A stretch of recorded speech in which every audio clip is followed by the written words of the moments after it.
espérons que cette génération d'adolescents grandira pour aimer la science, profiter de la recherche scientifique pour qu'elle soit en mesure de promouvoir le développement de la physique en Chine. Bien que la science n'ait pas de frontières, les scientifiques ont toujours une nationalité. Et nous espérons que la prochaine personne à remporter le prix Nobel de physique sera un jeune chinois influencé par nous.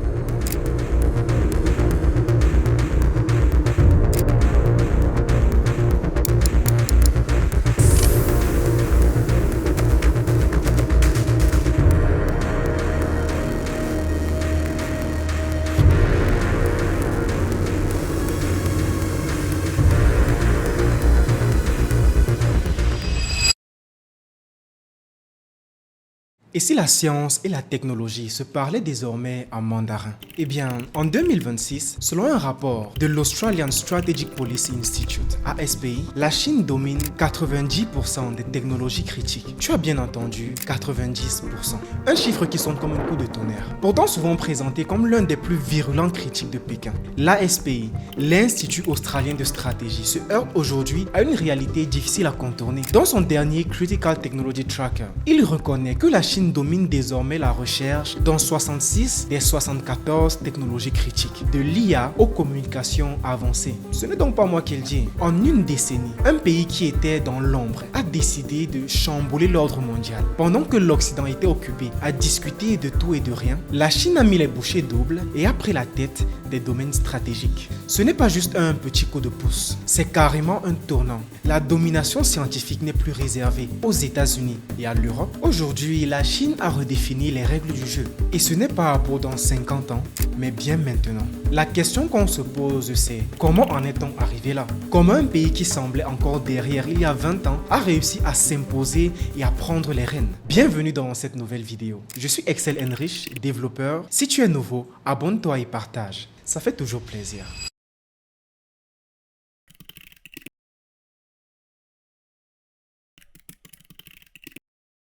Alors, comment mesure-t-on la domination scientifique? Est-ce qu'on fait juste une grande collecte de publications et on se dit hop, voilà le leader?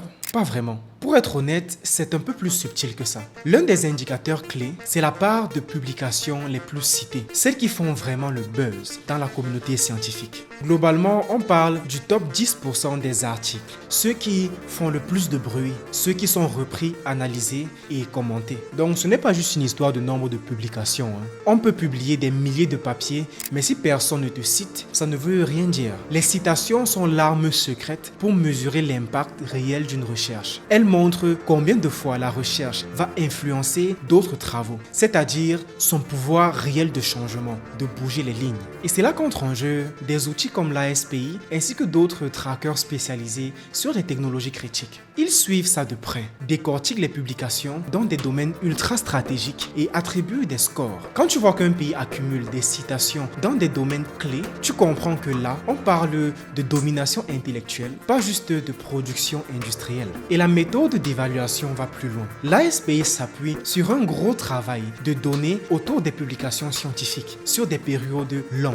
Il ne se contente pas de compter des papiers de recherche. Il repère aussi où se concentrent les grands labos, comment les chercheurs circulent d'un pays à l'autre et dans certains cas, ils estiment même un risque de monopole quand un pays a une avance énorme et que la plupart des institutions leaders sont chez lui. Dit autrement, ils cherchent à savoir qui détient la source des prochaines percées. Donc oui, les publications sont un excellent indicateur d'innovation. Et non, ce n'est pas juste un carnet de commandes pour des chercheurs. C'est la carte des futures avancées technologiques. Si un pays accumule des citations dans les bonnes revues, c'est qu'il trace la voie pour la prochaine révolution scientifique. Et spoiler alert, la Chine est en tête.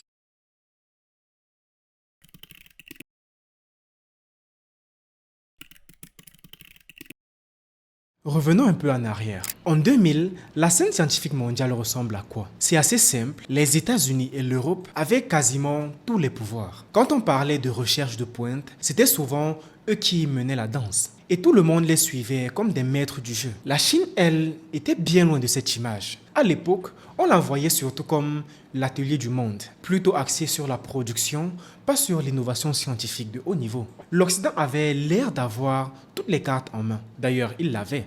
Les États-Unis contrôlaient une grande partie des publications les plus influentes et l'Europe n'était pas en reste avec ses énormes laboratoires et sa domination dans certaines industries de pointe. Tout était centré là et la Chine, elle suivait de loin. C'était un peu comme si l'Ouest avait la science dans sa poche et que la Chine n'était qu'un spectateur sur le banc. Mais il faut bien se rendre à l'évidence. Ça ne restait pas comme ça indéfiniment. Et c'est là que le basculement a commencé. La Chine a vu qu'elle était à la traîne et a décidé de ne pas juste regarder. Elle a pris un autre chemin. Investir massivement dans la recherche, bâtir une infrastructure scientifique de taille colossale et se mettre dans la course pour prendre les rênes. La question est, quand est-ce que ce tournant a eu lieu?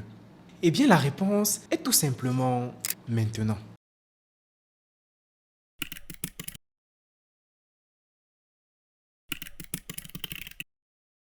Ok, maintenant qu'on a posé les bases, la vraie question, comment la Chine a-t-elle réussi à prendre la tête en quelques années alors qu'elle était encore dans l'ombre il y a 20 ans? La réponse réside dans un mélange de stratégie gouvernementale, de financement massif et de vision à long terme. Alors qu'aux États-Unis et en Europe, la recherche scientifique était en grande partie décidée par des intérêts privés ou des cycles électoraux de 4 à 5 ans, la Chine a adopté une approche complètement différente, la patience et la planification sur 20 à 30 ans. L'État chinois a pris des décisions stratégiques qui ont transformé tout le système de recherche et d'innovation. Prenons un exemple, le plan Made in China 2025. Établi en 2015, l'idée derrière ce plan était de faire en sorte que la Chine ne soit pas simplement un pays producteur de technologie, mais qu'elle devienne aussi un leader en matière de développement. La Chine a donc investi massivement dans les universités, dans les recherches fondamentales, dans les infrastructures et a attiré des cerveaux du monde entier pour construire une base scientifique solide.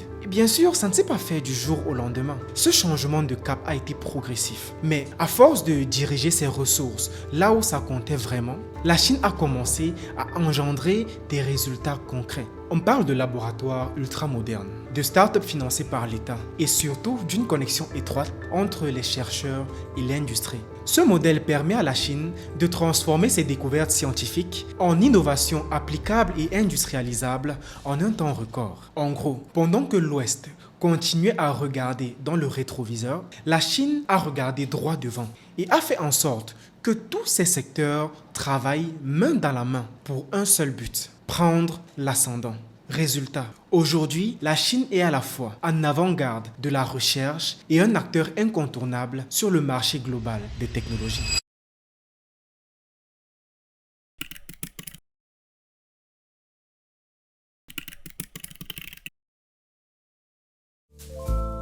Et ce qui est assez intéressant dans un très grand nombre d'entreprises chinoises, maintenant quand tu arrives dans leur hall d'exhibition, ils mettent toujours en avant le nombre de brevets qu'ils ont. Le mur comme ça, de certificats, de brevets, pour montrer leur capacité à innover, à déposer des brevets et montrer que voilà, ils sont plus dans un mode copie, mais vraiment d'innovation. Maintenant qu'on a vu comment la Chine a pris le lead, il est temps de regarder les domaines où elle est vraiment en tête. Et croyez-moi, ce n'est pas un hasard si elle occupe une place de leader dans ces secteurs stratégiques. On compte 66 technologies critiques dominées par la Chine. On ne peut évidemment pas tous les citer ici. Alors, on citera quelques des secteurs les plus marquants actuellement. Prenons tout d'abord l'intelligence artificielle et l'apprentissage automatique. Ces technologies ne sont plus une science-fiction, ni de pure théorie. Aujourd'hui, elles font partie de notre quotidien. Et la Chine, avec son écosystème ultra connecté, a su se positionner en tête. La Chine arrive en tête dans la majorité des sous-domaines associés à l'IA, notamment dans la vision assistée par ordinateur et les technologies de cloud computing et de edge computing. On peut compter aussi l'IA générative. Bien que les États-Unis aient historiquement dominé ce secteur, la Chine a désormais pris la tête en termes de recherche à fort impact dans l'IA générative. Le dépassement complet des États-Unis en IA est désormais considéré par certains analystes comme une question de mois. Un exemple, DeepSeek, une entreprise qui développe des outils d'intelligence artificielle pour la recherche scientifique et les applications industrielles. Ce genre d'initiative permet à la Chine non seulement d'être en avance, mais aussi de redéfinir les normes du secteur.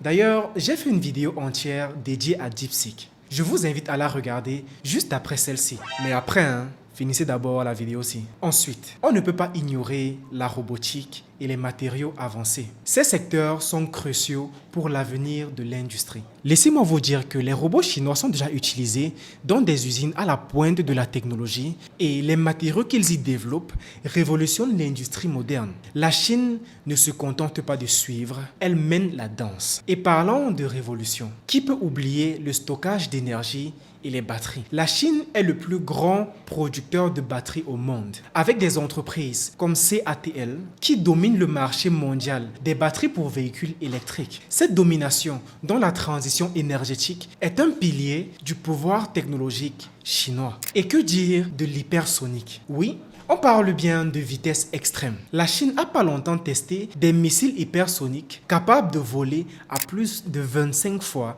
la vitesse du son. Je répète, plus de 25 fois la vitesse du son. C'est clairement un des domaines où elle surpasse non seulement les États-Unis, mais aussi toute autre puissance. Enfin, la biotechnologie, où la Chine a pris un gros virage ces dernières années. Avec des recherches menées dans les cellules souches et les génomes, l'empire du milieu est bien placé pour devenir le leader mondial de l'innovation en médecine de demain. Bref, la liste est longue. La Chine ne se contente pas de faire du rattrapage. Elle s'impose dans des secteurs stratégiques et commence à définir les règles du jeu. C'est bien là la preuve qu'elle ne veut pas juste suivre la tendance, mais bien les créer.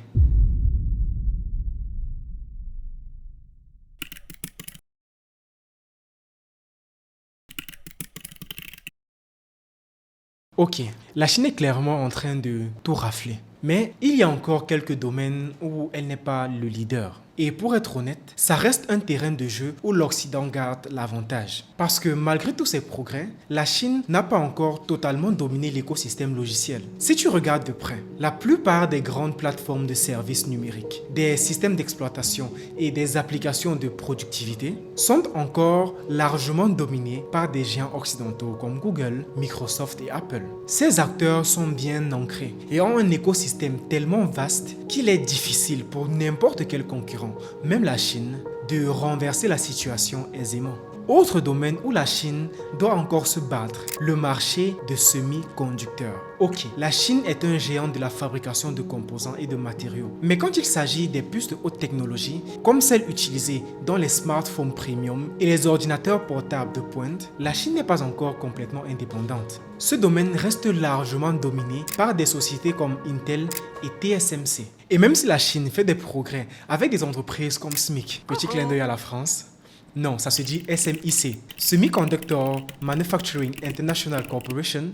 Ces technologies sont tellement complexes et capitalistiques que la route reste semée d'embûches. Surtout qu'ils font face depuis 2020 à des limitations sévères sur l'acquisition d'équipements de pointe. Vous voyez donc que côté États-Unis, les gars se battent avec toutes leurs ressources. On n'est pas dans un monde de bisounours, la concurrence est réelle. Mais attention, ces faiblesses sont loin d'être un frein. Elles ne sont qu'une question de temps. Parce qu'avec l'élan que la Chine a pris dans la recherche et l'innovation, il ne serait pas surprenant de la voir combler ses lacunes d'ici quelques années. D'ailleurs, elle n'a pas l'intention de s'arrêter en chemin. La question est juste de savoir quand elle pourra pleinement rattraper ces domaines.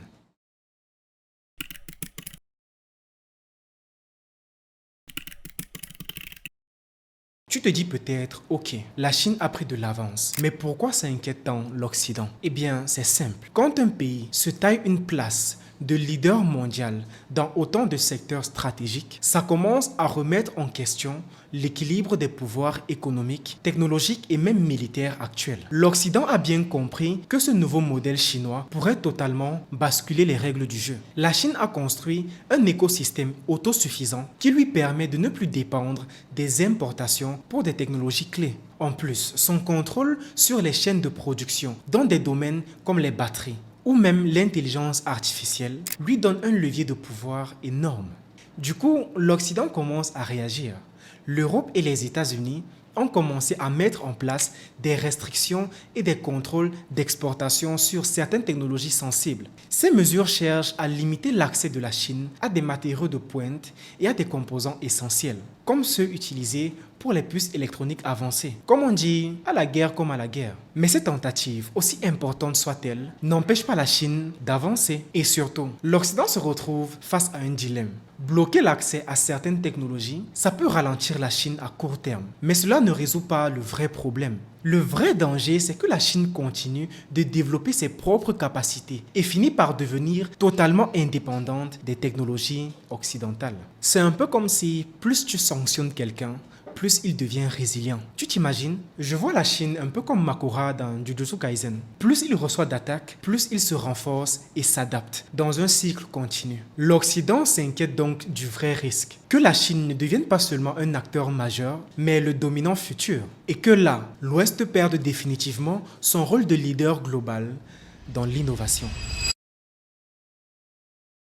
Résumons tout ça. La Chine a fait un bond considérable en avant dans la course à la domination scientifique et technologique. Ce qui semblait impensable il y a 20 ans est aujourd'hui une réalité. La Chine est désormais un acteur majeur qui ne se contente pas de suivre, mais redéfinit les règles du jeu. Loin d'être un simple suiveur, elle s'est transformée, de par ses investissements, en une véritable puissance mondiale, dans des secteurs clés qui façonneront le présent et l'avenir. Cette montée en puissance force à repenser l'ordre mondial. Et face à cette nouvelle réalité, l'Occident doit s'y accommoder. Car la domination technologique n'est plus une question d'hier, mais de demain. Elle n'est plus une évidence. Aujourd'hui, elle est sérieusement mise à risque. La Chine ne se contente pas de participer.